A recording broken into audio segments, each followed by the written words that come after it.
बोलिए गोविंद भगवान की जय, सनातन धर्म की जय। आदरणीय सभी भक्तजन, जिस समय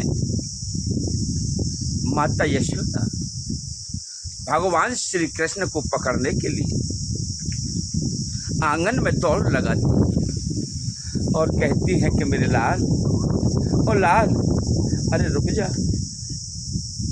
लेकिन वह नहीं मानते, नहीं सुनते, तो एक छोटी सी छड़ी हाथ में ले लेती और उनके पीछे दिखाती हुई दौड़ती हैं कि रुक जा, रुक जा, मैं तुझे छोड़ूंगी नहीं।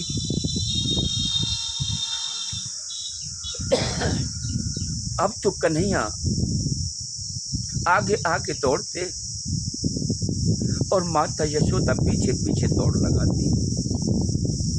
जब थक करके माता ऊपर नीचे श्वास लेने लगती तो कन्हैया समझ जाते हैं कि माता थक गई है, अब मुझे ठहर जाना चाहिए। भगवान को दौड़ करके पकड़ लिया और पकड़ करके घर में लेकर के आई और कहा,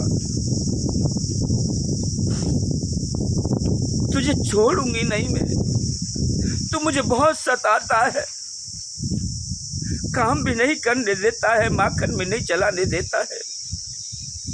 आज मेरे हाथ आ गया, अब मैं तुझे बहुत दंडित करूंगी। कन्हैया भोले भाले चेहरे को लेकर के ऐसे खड़े हो जाते हैं जैसे कि कुछ जानते ही नहीं। माता ने कहा कि तू ऐसे तो मानेगा नहीं बज मारे, अब मैं तेरे लिए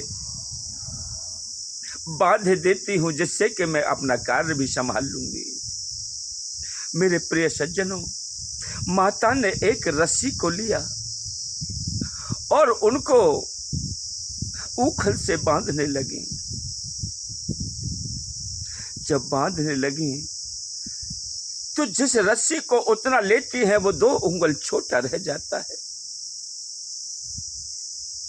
अब माता उस रस्सी को छोड़ करके दूसरी लाती हैं, बड़ी लाती हैं और उसे भी बांधने का प्रयास करती है, वो भी 2 उंगल छोटी रह जाती है। इसी प्रकार से रस्सियां लाते लाते थक गई और वहां पर ढेर हो गया आंगन में, लेकिन उनकी 2 उंगल छोटे की विधि कम ही नहीं होती। माता बोली,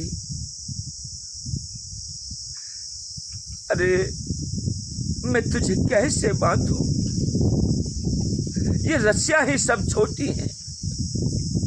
तो मेरे प्रिय भक्तों, जो प्रभु को बांधता है, अगर वहां भाव न हो तो वह हमेशा यह मन रूपी रस्सी छोटी ही पड़ जाती है।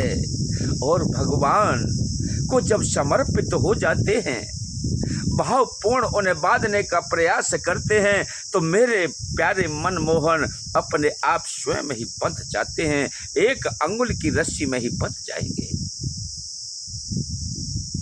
तो माता ने कहा कि हाय, मैं तो हार गई, थक गई, अब मैं कैसे करूं, अब मैं कुछ नहीं कर पाऊंगी।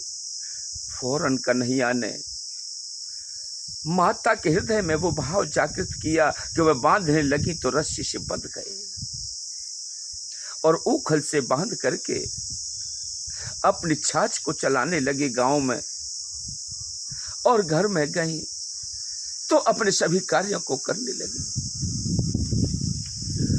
भगवान कन्हैया उखल में बंधे हुए और वहां से थोड़ा थोड़ा थोड़ा थोड़ा प्रयास करते हैं, धीरे धीरे आगे की तरफ खिसकते हैं तो उखल को खींच ले जाया करते हैं।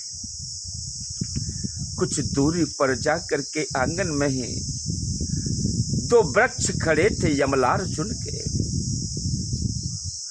भगवान कन्हैया दोनों वृक्षों के बीच में होकर के आगे के लिए निकल गए और ऊखल उनमें अटक गया।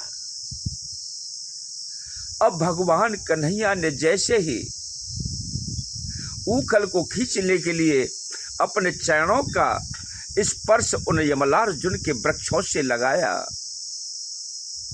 वैसे ही वह दोनों वृक्ष आगे की तरफ गिर पड़े और उनसे दो सुंदर राजकुमार प्रकट हो गए। मेरे प्रिय भक्तों,